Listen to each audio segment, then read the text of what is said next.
afternoon, good evening, welcome back sa ating channel na Just Shop. So makita ko dito kasi ayusin ko yung order sa Lalamove sa ating FB page. Yung nakita ko to, grabe yun, nag-dry agad. Samantalang hindi naman ako kagabi. Pero yan nag-dry sila. So kailangan natin itong diligan.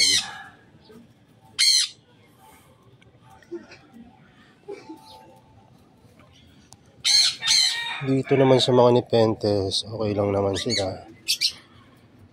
Dito, ayos lang. Sa Heliampora, okay, good. So, yung mga karaniwan na natuyo dito banda. So, mainit talaga yung side na to. So, tas doon naman, mahangin.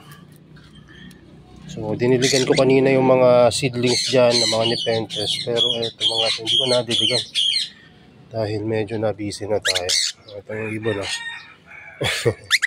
wait lang, didilig tayo. Mamaya na yung order kasi baka makalimutan ko mamaya, paalis kami. Didilig muna tayo. Yung mga Venus flytrap, ayos lang yan. Tingnan nga natin. Ayos lang. Ayan. So ayos lang naman. Medyo mga nag-dry yung moss pero okay pa rin. Tingnan nyo itong moss na ito, ang ganda. So basta ba, sunog ba? Hindi naman, okay. Bakit anong problema mo, Birdie? Gutom ka? Ayan na, may food dito. Kain ka, ayaw mo naman mababa dito kanina. O yan, kain ka muna dyan. Didilig tayo. So, habang nagpapak ako kanina ng mga order, nanonood ako ng documentary ni presentation ni wala na ito. Basta yung tungkol sa mga carnivorous plant around the world, yung history yung mga discovery dito sa Philippines, sa mga Nepenthes. So nakakatuwa rin, marami ako natutunan sa history pala ng initial lang, yung mga kaunang-unahang recorded history ng mga carnivorous plant. Itong mga saan ka pupunta? Yung mga Sanjus dati pala may paniniwala yung mga iba't ibang lugar na yan ay ginagamit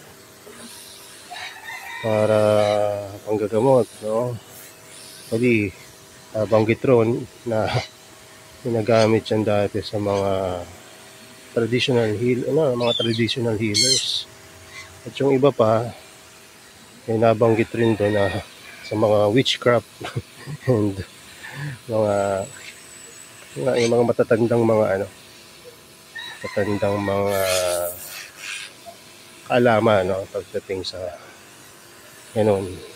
fairies, ganyan. Kasi di ba kakaiba yung itsura nila, may dew tapos gluey, tapos pag naarawan talaga napakaganda. Pero hindi naman lahat ng nasusulat yan tama, di ba? So yung isa pa yung iba daw gamot sa smallpox, like yung sa itong mga sarasinya na to. Yung tinesting nila, wala naman gumaling. Pero siguro hindi naman, kung sa iba kasi siguro naging effective, pero sa iba hindi. O baka may pamamaraan yan kung paano ginagawa.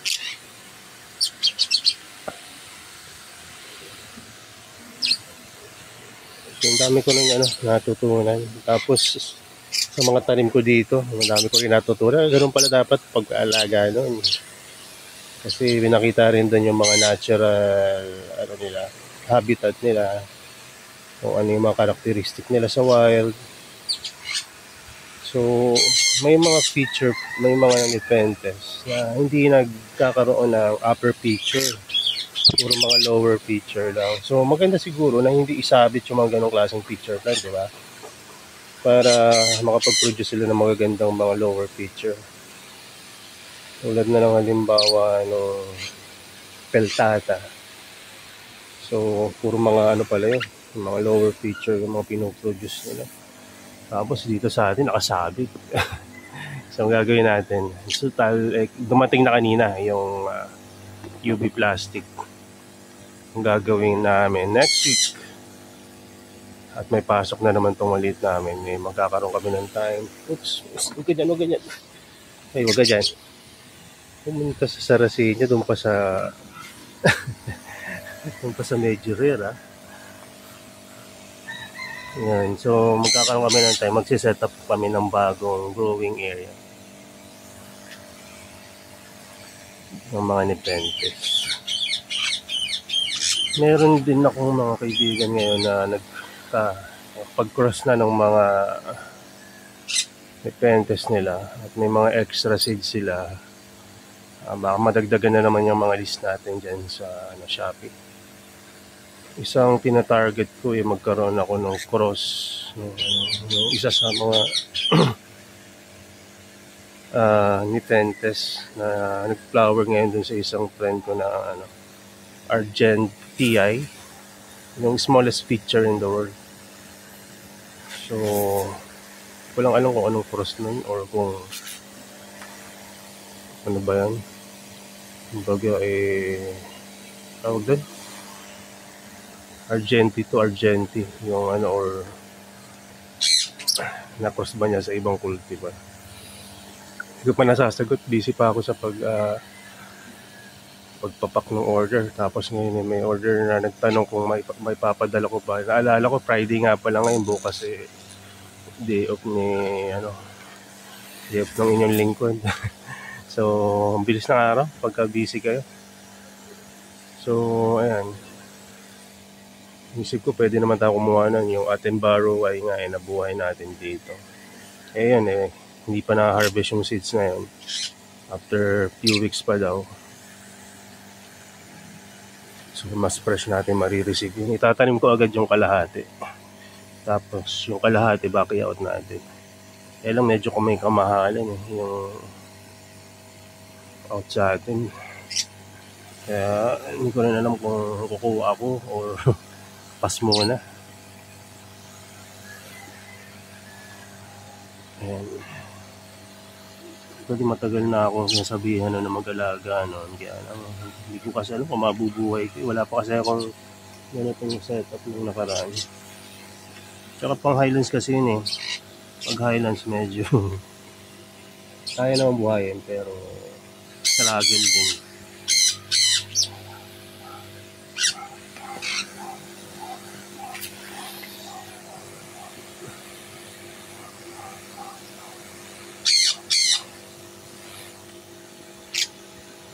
Ayun, kinuhaan kanina na may umorder ng moss. Ayan, dyan kumuha.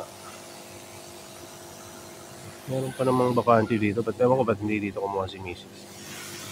Pero okay naman kasi maganda yung quality lang.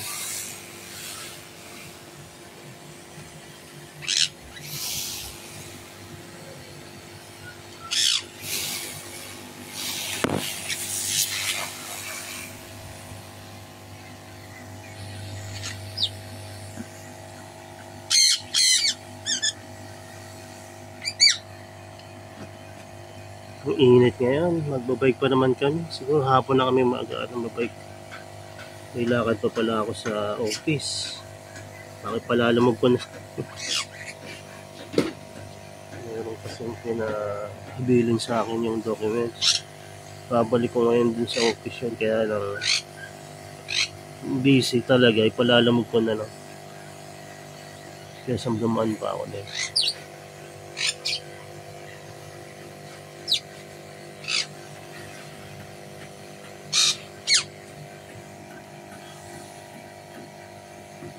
So, yung pala, yung pinropagate natin na beans flytrap, yung white, daming nangitim. Yung iba, pinuputol nila. Ako hindi ko napuputulin. Natutuyo naman dito ng kusa. Kasi yung iba pinuputol yun para hindi mag-cause ng algae. Tsaka root. Yung pagkabulok ba na mabilis. Dito, Normal yun na mabubulo kasi nga hindi pinakialaman natin. Pero as long as healthy yung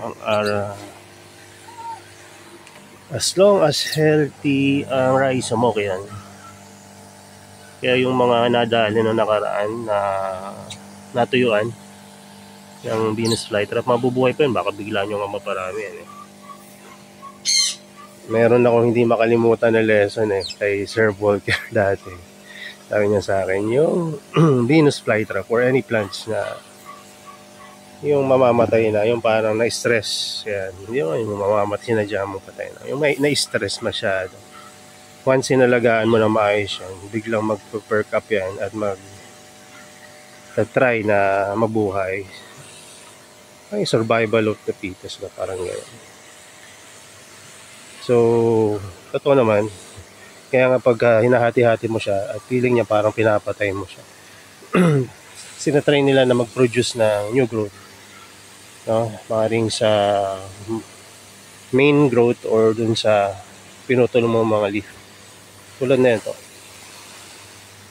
Labo, no? At hindi ako nag-ito na taas. Ayan.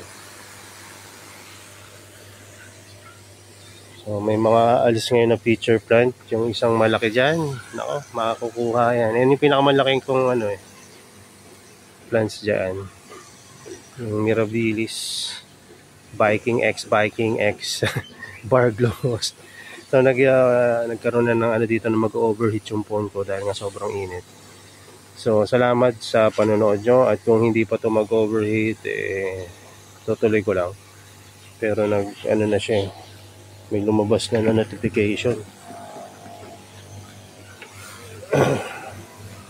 Buti nga ganito no? Hindi yung nahayaan lang na sobrang init. Pansin ko dito sa mga Helianthera, gusto yung init. Basta't yung humidity ma-maintain mo kahit mainit, buhay siya. Palagay ko isa rin yun sa mga factor dahil nakatira sila sa yung mga flat na mountain, Tapiu sa Venezuela. Kasi walang mga shadong harang sa habitat nila. So salong-salo talaga nila yung araw. Kaya siguro tinawag na sun pitcher sila Hilig sila sa sikat ng araw. Tapos mahilig rin sila sa ulan kasi rain desert yung kanilang habitat. Diba? Ang gandang pakinggan, diba? Tsaka parang kakaiba. Pero mo rain desert, disyertong lugar na naging disyerto dahil sa palagiang pag-ulan. Meron palang ganon. Kasi ang desert, pagkakalam ko, puro sandy dunes no? Yung sobrang init, naging disyerto. Pero ito kakaiba, naging disyerto dahil sa sobrang ulan naman. Yung paliwanag nun, kauulan, natanggal yung mga nutrients sa topsoil. Ayan, kaya tumubo yung mga carnivorous plant. Nung nabasa ko yun talagang naman tuntua ako Dapat may ganun pala. So, tatanda ako na to. May matututunan pa pala ako.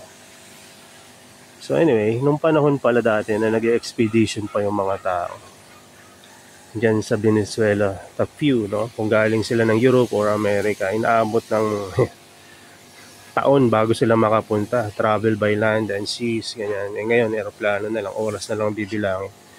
Pero dati, taon pala yan bago sila makarating sa ganung mga lugar. Pero yun. Tapos may mga dala silang mga parang terrarium, parang backpack na terrarium. Ayan ang ginagamit nila para mabuhay nila yung mga plants at na maibaba nila papunta dun sa mga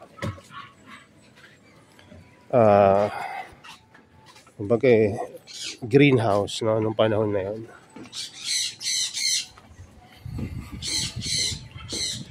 So magsalang pa tayo ng tubig kasi natutuyo.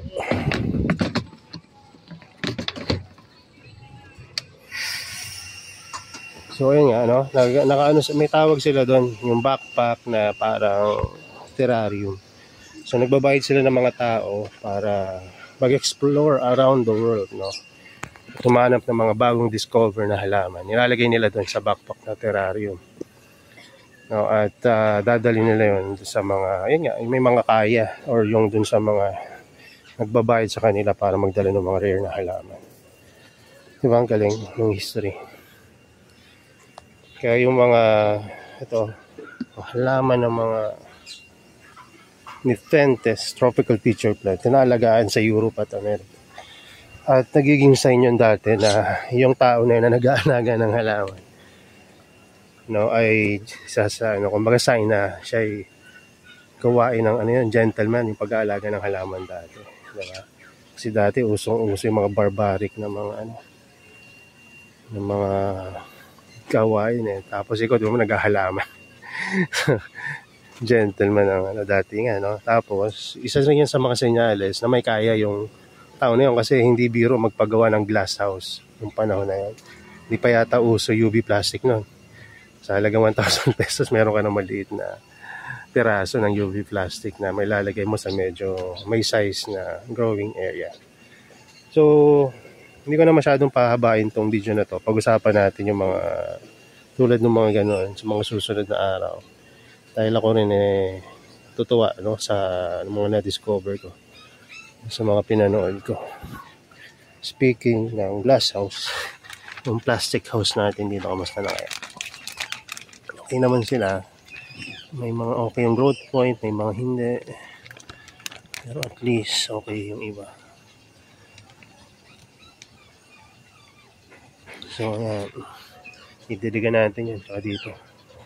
Bumuka na kaya itong flower na dito? Ay, hindi pa. Ito, pag bumuka to, female yan. Yung male, hindi ko alam kung saan eh. Parang ito yung male eh. Hindi pa rin, no? Sana may male akong pollen. Kasi kung wala, ayari. Ito kaya, hindi ko alam kung male or female. Yun yun. Parang male, no? Saan ba? Ayan, no? Parang male. Bilog na bilog kasi. Bagay yung pula doon, bilog na bilog rin yun nung lumabas. Pero nung tumagal, humaba. So sana may mag-flower pa na male fallen para makapag-cross tayo. Sayang na yung seeds eh. Pero mo kung hindi ako nag-pollinate dito, wala akong more than 500 seedlings ngayon ng Nepenthes. So, yun lang muna. God bless sa inyo. And bye-bye.